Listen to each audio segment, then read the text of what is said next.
Du temps pour apprendre, avec 5 minutes, une découverte. L'objet dont nous allons vous parler cette semaine fait partie de la collection des instruments scientifiques et techniques de l'université.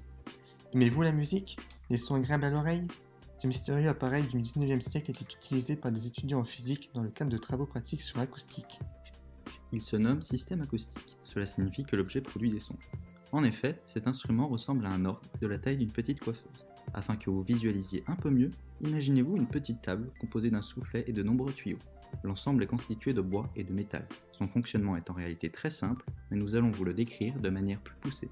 Cette table principale possède un soufflet relié à une pédale. Mais qu'est-ce qu'un soufflet, me direz-vous? Eh bien, il s'agit de ces objets en toile utilisés dans les foyers pour raviver le feu de la cheminée grâce à la propulsion de l'air. Ce soufflet envoie donc de l'air dans une boîte sur la table qui permet de réguler la pression.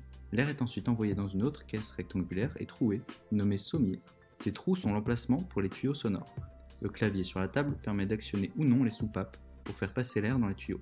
L'air vient frapper le biseau à la base du tuyau, créant ainsi des vibrations dans la colonne d'air et des ondes sonores. La collection de l'Université de Bourgogne contient 8 tuyaux de section carrée à embouchure de flûte.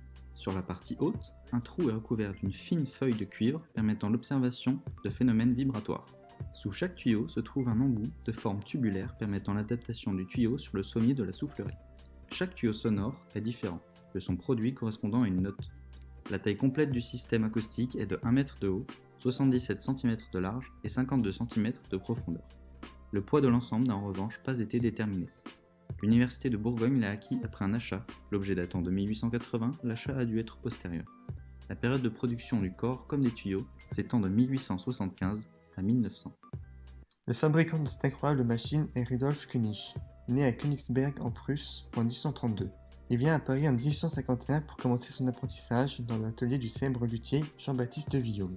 En 1858, il se spécialise dans la fabrication d'instruments acoustiques.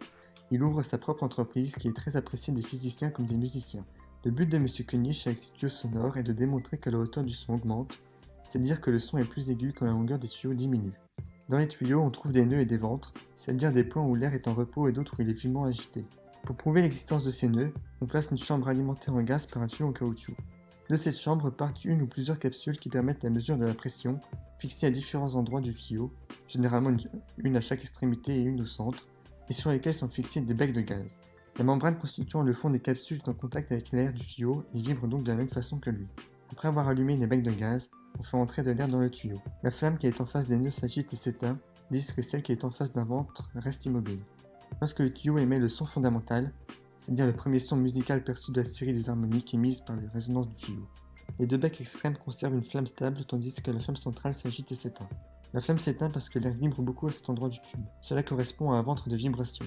Cette expérience que nous venons de vous décrire partiellement montre que nœud et ventre de vibration s'échangent entre son fondamental et première harmonique.